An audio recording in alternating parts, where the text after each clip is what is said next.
Greetings and bienvenue, Midnight Crew. Thank you for returning to this broadcast, and welcome to new viewers joining us for the first time. If you like a video, then feel free to subscribe.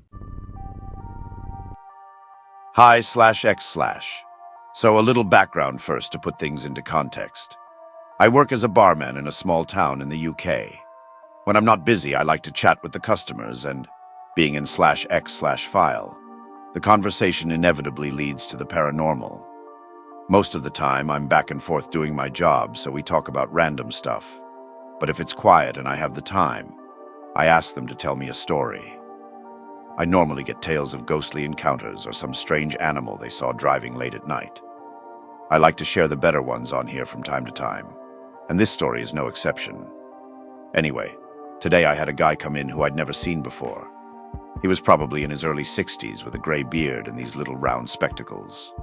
Let's call him Richard. He was very well spoken and had a copy of some broadsheet, The Guardian, under his arm.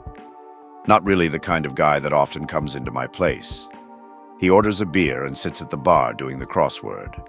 So naturally, when I get a moment, I ask him what the clue was. This gets us chatting, and I ask what he does. He tells me he's a psychiatrist who's in town for a few days to consult at the local hospital. I studied psychology at uni myself, but dropped out. So we chat about that for a while. I figure he's probably seen some shit in his time, so ask him to tell me about the weirdest thing he ever worked on. Many of you are probably aware that during the Cold War, there were a bunch of tests done by the military on psychic abilities. The US had the Stargate project, and there were similar things being done in Russia. What you probably don't know is that the UK conducted its own research into remote viewing in 2002. The TLDR is that they tried a bunch of tests with some volunteers, but didn't get anything significant. The project was officially closed not long after. This is where our story begins. You might assume at this point that they would just give up, write it off as bull, and move on to other things. What you have to understand about the military is that they love nothing more than throwing huge amounts of time and resources at something until they get it right. I'm not sure if they do it because they're determined to get results, or just because it makes them laugh, thinking about how much it would piss off the taxpayers. Regardless, the point is, they didn't give up, and instead of quietly retiring the project, they expanded its scope and operation. This is where Richard was contacted to join the project. He was very reluctant to tell me exactly what he did on the project, only that he was one of a team of psychologists that were brought in to monitor the subjects and provide expertise to the project as a whole. The rationale for this phase of the project was that subjects had in specific cases demonstrated psychic ability, but were too unskilled to provide consistently accurate results. Therefore, a method to train and amplify their abilities needed to be developed. The first port of call was the already established literature that I'm sure you're all familiar with. It should come as no surprise to anyone that it was largely ineffective, particularly over the time period allocated for the project. So they went back to the drawing board, so to speak, to create a technique that would be more successful. The key to the whole project turned out to be rather paradoxical. Richard told me that the spikes in psychic ability didn't come from inducing a specific state of mind, but in the actual process of changing them. He likened it to a light switch. If the light was on or off, there was nothing significant going on. But when you were flicking the switch, all the interesting stuff happened.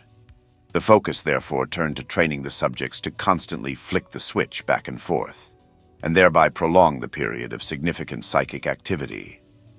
Unsurprisingly, it's very difficult to do this, let alone do it while still being able to perform specific tests. This in turn led to the development of the helping hand. Basically, the helping hand was intended to sit there and turn the lights on and off over and over, while the subject concentrated on the task at hand. They tried a whole range of ideas, from flashing subliminal stimuli at the subjects to various concoctions of psychedelic substances. They made some progress with magnetic stimulation of the brain, but the equipment was clunky and not very well suited to testing outside of the laboratory. Eventually, they got desperate and asked for a volunteer to undergo more invasive measures. After a little coercion, Richard didn't go into what this entailed. Subject 17 came forwards to undergo the procedure. After all the necessary arrangements had been made, he was prepped and sent into theater. I don't know how much any of you know about brain surgery, but generally it requires the participant to stay awake, so the surgeon doesn't damage an important area while he's working. Richard explained that they wanted to put electrodes in Subject 17's brain, so that they could literally have someone flick the switch on and off while he did the tests. I think they do a similar thing for people with severe epilepsy, but don't quote me on that. Anyway, the surgery went according to plan, and when everything was in place, they began new tests on Subject 17, which he was passing with flying colors. His abilities saw a marked increase as the days went by, and he became more accustomed to the process. Cue champagne and celebrations. At first, the switching was controlled externally in the lab. When Subject 17 came in for testing and was set up, they would start the electrodes firing automatically and begin the day's work. After a couple of weeks, Subject 17 came to Richard with a strange request. He wanted to be able to control the electrodes himself. This was odd because while self-control of the switching during a testing phase was clearly a desired outcome, Subject 17 insisted on being able to control them during rest periods too. Although he was performing well in the tests themselves, they were obviously causing him discomfort. He was complaining of migraines, difficulty sleeping, and was becoming increasingly detached and withdrawn. It was apparent to everyone that the cause of this was the increased brain activity stirred by the switching process. Nevertheless, Subject 17 insisted, saying that he hoped it would help him to cope with the effects, and that the increased sense of control over the process would make him feel better. Richard told him that he would speak with the other project members and let him know. After much debate, they decided to allow the request, and so created a small controller for Subject 17. Richard described it as a small square pad that had a flick switch for manual control, and some LCD indicators that displayed some basic information. After instructing him on its usage, they allowed him a day to rest and become familiar with the device. He promptly retired to his room and began using the switch. Almost immediately, members of the project team started to become concerned. Subject 17 continued to become increasingly withdrawn.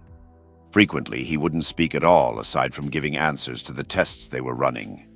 And outside of testing itself, he would do nothing but sit in his room, activating the electrodes.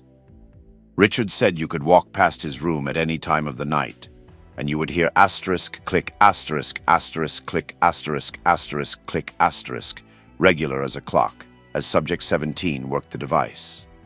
A compromise had been made with more cautious project members, and they hadn't provided him an automatic switch. One like this was used during active testing, and so soon the manual switch was too little stimulation for him. He asked to be provided with an automatic version.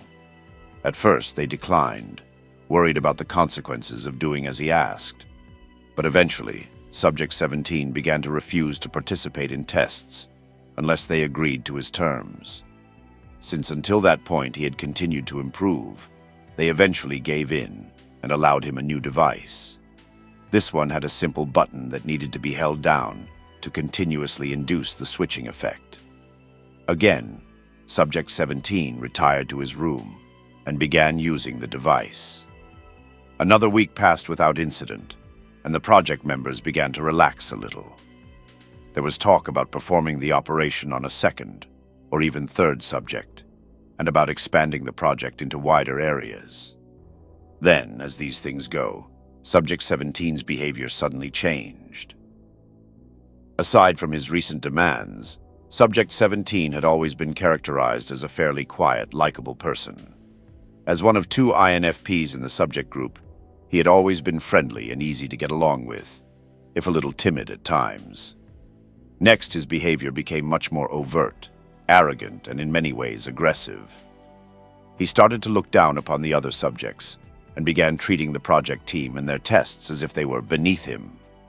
He began to play with the team during tests, purposefully confounding the results or giving frustratingly vague answers to questions, if he answered at all.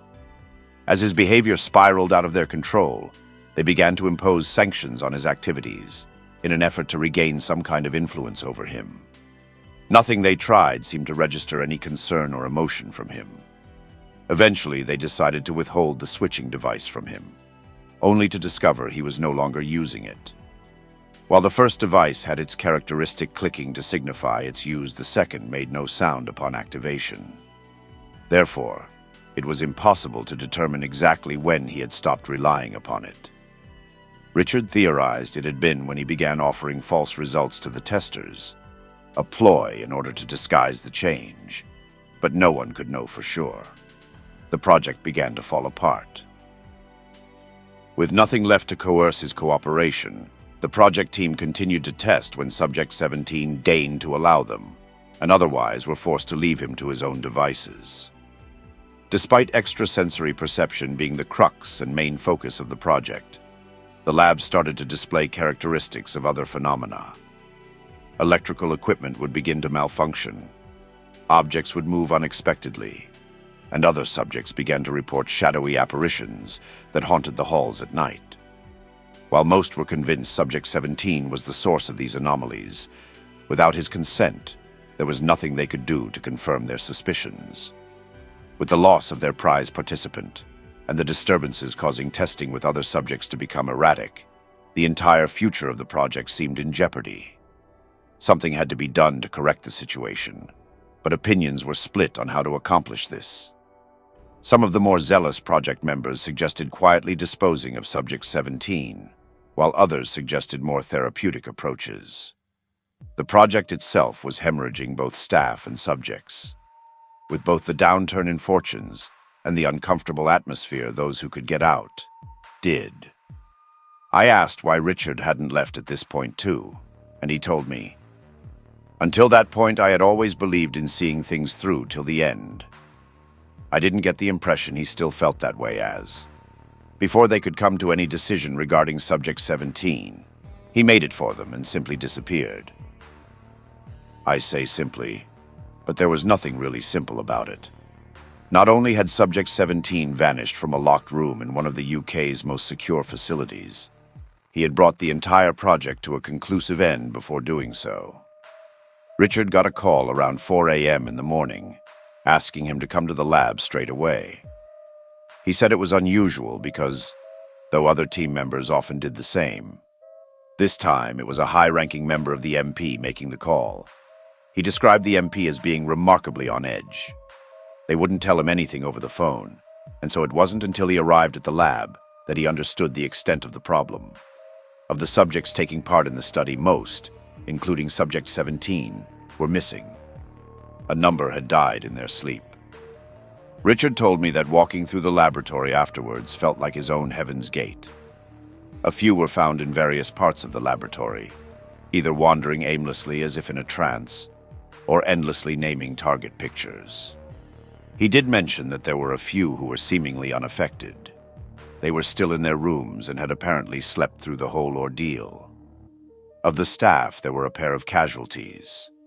One had hung himself in the main testing laboratory with electrical cable, and the other had suffered a massive heart attack, collapsing in one of the corridors. A couple were, like their subjects, in a daze and walking around the lab without purpose. There was even one guard, still at his post, who for days afterwards did nothing but stare wide-eyed ahead. There was, of course, an investigation into what had happened at the lab, but little solid leads were produced. None of the survivors had any recollection of the events, and there was very little forensic evidence to be found. Most of those who were affected eventually returned to normal, although they all suffered nightmares for months afterwards. The official conclusion was that one of the deliriants kept on site had somehow contaminated the water supply, and that a number of the subjects had used the opportunity to escape. Richard remained adamant, however, that Subject 17 was the cause. He proposed that the psychic influence Subject 17 exerted in order to escape had simply been too much for the more fragile minds to cope with. Whatever the truth, the project was closed and buried as deep as possible. I asked Richard what happened after the project, and he shrugged his shoulders. He joked that the MOD had probably hired a new team and was still at it. He also mentioned that one of his colleagues took an overdose a few weeks after the incident, and a further had drowned in suspicious circumstances a few months later. As for the missing subjects, he had heard very little. There was a news report a few years ago of a body that matched the description of one, and he swore to me that he'd seen another late one night. Considering the circumstances and his frayed nerves, who could say what was really there? So aside from hearsay and rumor, their fate, and that of Subject 17, remains a mystery. And that's his story. I've probably missed a few details here and there, but I think that's the bulk of it. Here's the tiny URL link to the 2002 study that he says preceded this one, linked in the description. Greetings/X/. I hope you're having a nice evening. To cut to the chase, I'm a barman who has worked in and around a major UK city for most of his adult life. Some of the buildings I have worked in date back to the late medieval period, and I've witnessed a large number of creepy and unexplainable things. I just wanted to create this thread to share some of my experiences and get them off my chest. I'm also curious to see what other experiences you guys have seen. Be me barman anon. Be working in an old pub. Not too old by United Kingdom standards, but at an estimate I would say the building is at least 100 years old. Get into work early after closing last night. Close or open fucking sucks. Start to open the back door with my key when I notice it is not locked. Strange. Bloody cleaners probably forget to set the alarm again. Other staff member is running a bit late.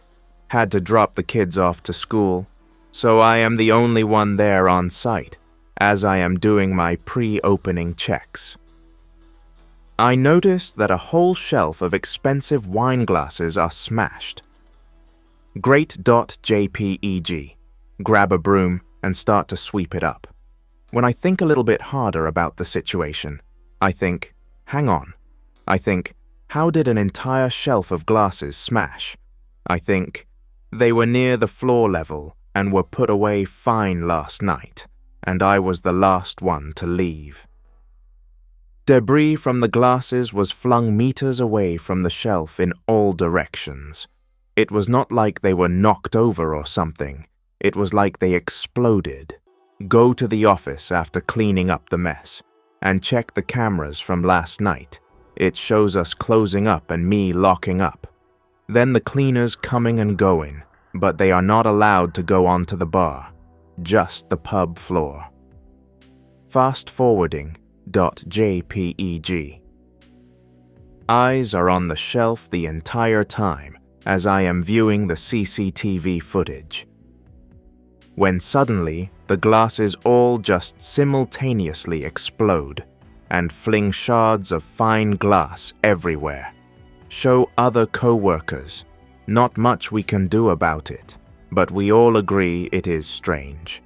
Want to take a phone recording of it, but bosses do not let us have phones out in the office.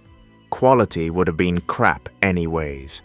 Monitor was an old piece of junk. Anyways, that's basically the end of that particular occurrence. I would like to say I saw a ghost or something, but in that building, not much else really happened. I was only there for a short while before transferring to another site. Here's another one for you. Be working in a 500-year-old building. Site has been known to be a pub for approximately 300 years, but was a coaching inn and stables for horses before that, and was a church parish building before even that. Building might be even older than that, but the earliest records are from the times of the Tudors. Building has pick related in one corner, a secret staircase that allows escape for persecuted Catholics via a tunnel that goes under a well. Surprisingly, it's not uncommon for pubs to have hidden passages. One pub near my family who live by the seaside have a tunnel that smugglers used to use. And it leads directly to the cove. You can see the waves from the sea splash around the bottom. This one is different though. The tunnel is boarded up, but there are cracks in the wall. You can see the cobwebs blow as the air rushes up from the tunnel. It's located behind a dimly lit display case. Something about that corner of the pub gives me a bad feeling. One night as I'm sitting by the front door, the manager is turning the lights off from the office and just finishing his checks. I'm alone. The pub is very quiet. If you've worked in pubs, you know there is always some ambient hum. Either the gas for the beer taps is doing its thing, the fridges are humming, the building itself sometimes creaks, or you hear rats or mice scurrying about. That night, it was deathly quiet. I see the smallest wisp of smoke rise up in the corner with the hidden staircase. Barely illuminated by the display case lights. Slightly freaking out now, but just tell myself, it's my imagination, it's been a long day, it's just water vapor from the boarded up tunnel. Boss comes out front, and I ask him if he's had any experiences with paranormal or unexplainable things in the pub. He tells me a couple of stories, we'll type up later, and explains the whole building is haunted to shit. Great .jpg.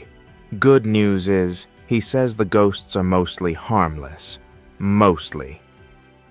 As he says this, I hear the unmistakable clink of a pint glass, like someone or something has gone cheers and clinked their drinks, as is customary in the UK. It's a loud clink. It couldn't have been the glasses just moving on the shelves. I've had that happen at another pub where the pint glasses were humming because of the vibrations of the drinks machine making them rub. Something like that sounds completely different. At this point, I'm in nope mode, but don't want to seem like a wuss, so I make up some excuse about having a smoke and go outside. I go for a smoke out the front and just stare uncomfortably at the well, wondering what the fuck is down there that caused the wisp of smoke and the pint glass to clink. That's where I hear something chilling, squint and lean forward to the well. Unmistakably, what sounds like whispering is coming from the well.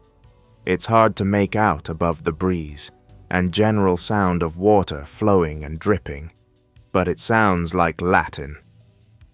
I was raised Catholic by a half-Irish family and used to go to Mass every Sunday. Plus, I am a history nut, so I can recognize Latin chanting 100% when I hear it. It sounded like the choir singing you used to get in churches, but just one middle-aged man instead of a whole choir. Decide that's enough supernatural fuckery for one day and GTFO. Another time I heard church bells ringing after finishing work. For the record, this place was a bit away from a major city and was basically a sort of village on the hill. The only problem with this is that it was 1 a.m. in the morning.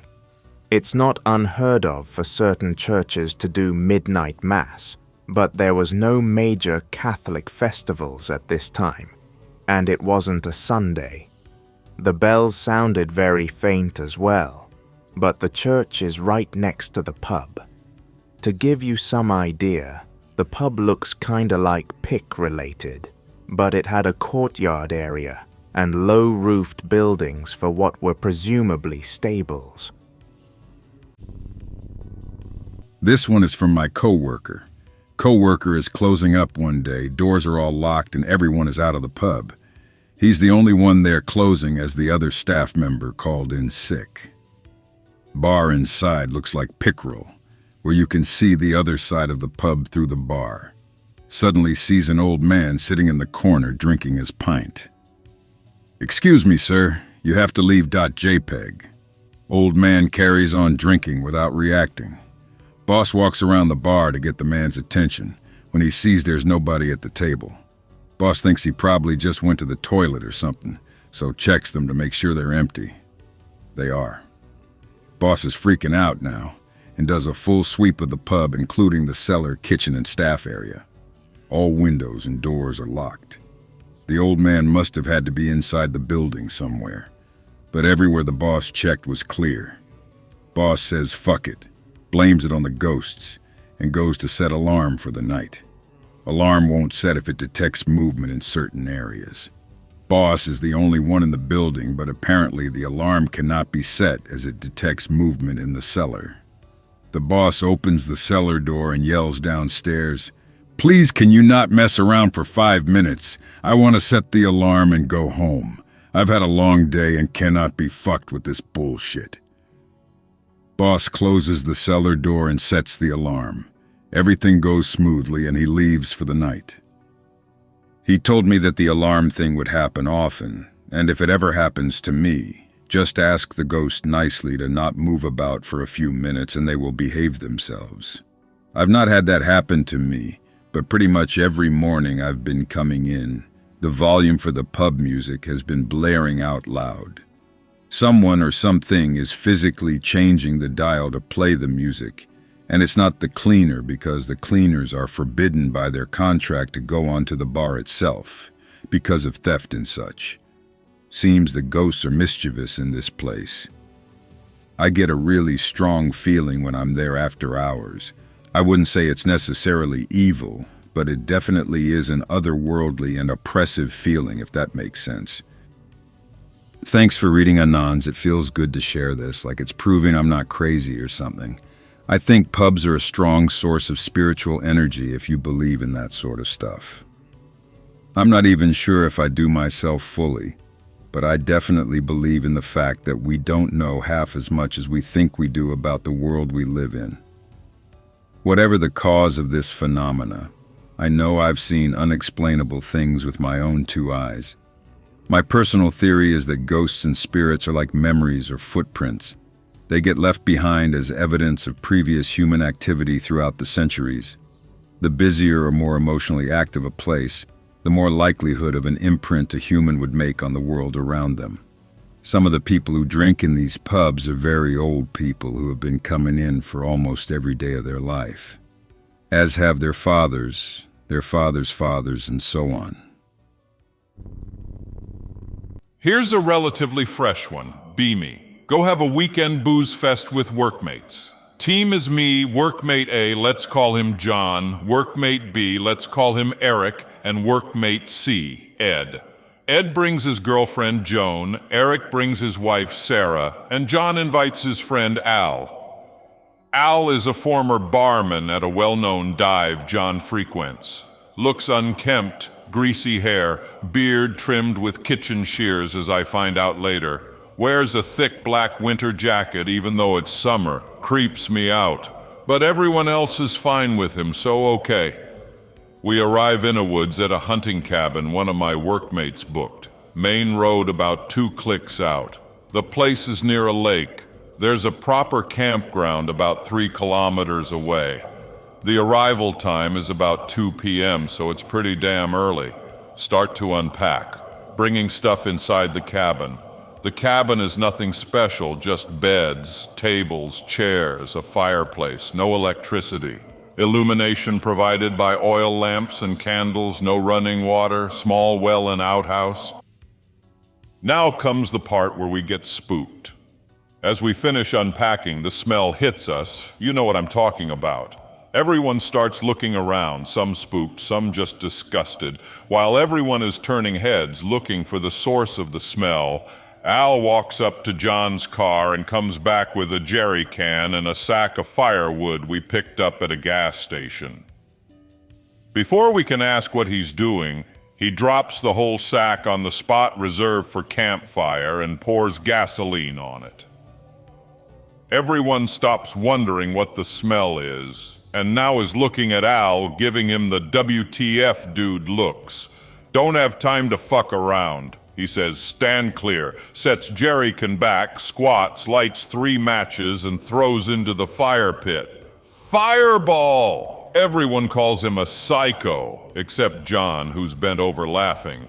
But he ignores it and just walks back to John's truck and puts the jerry can back, then drags the second sack of firewood back to the campfire and leaves it there.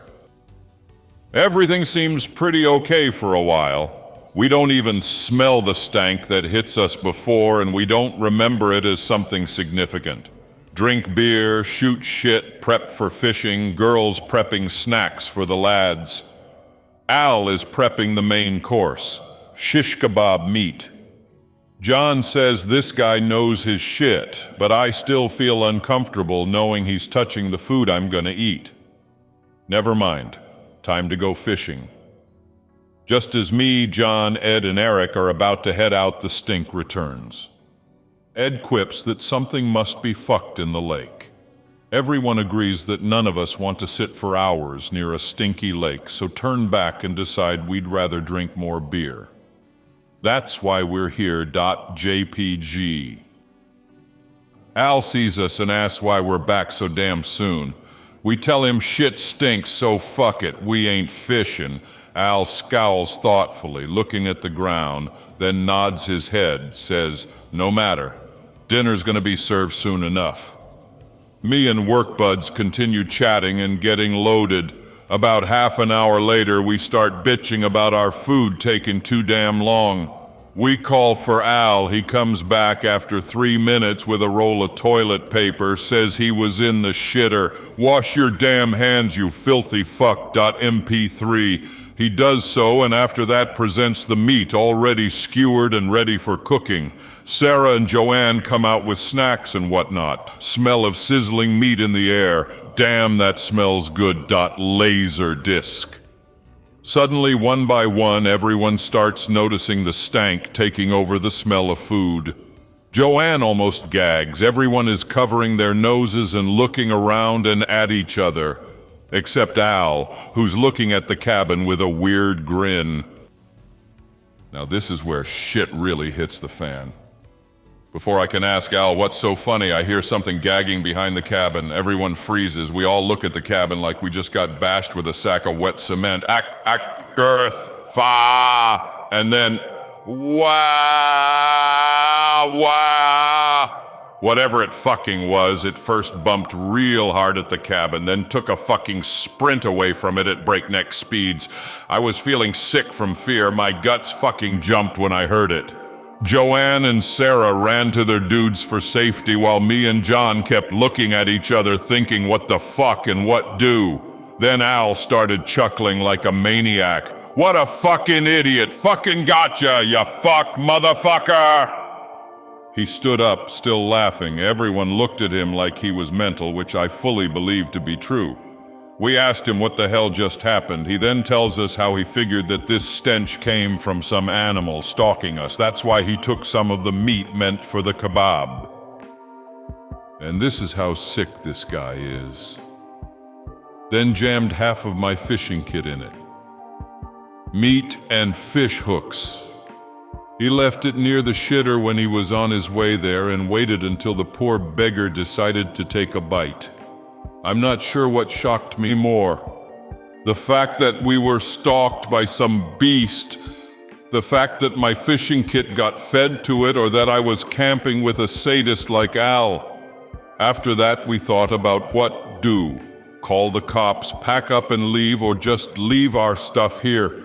Go to the camping place and sleep in our cars. Fuck that, we out. Packed up everything in 20 minutes, locked up the cabin, and got out. Instead, we stopped at the same gas station. We picked up the gas and wood and ate our shish kebab there without beer. Everyone gave Al shit about what just happened for ruining the weekend. He just shrugged and said, "We could have stayed there. I'm okay with that." Nuts. This guy, nuts. Anyway, we finally forgave him for it. He offered to give us beer on the house if we ever visit the bar he works at. I'm not going to. He creeps me out even more than before. John says he's still working and still crazy. Mentioned to Ed it might have been a Wendigo, skinwalker, moose hog dude during one smoke break we had, but you can imagine how that went, so I've decided to post it here. Next time I'm going camping. Probably never in this fucking country.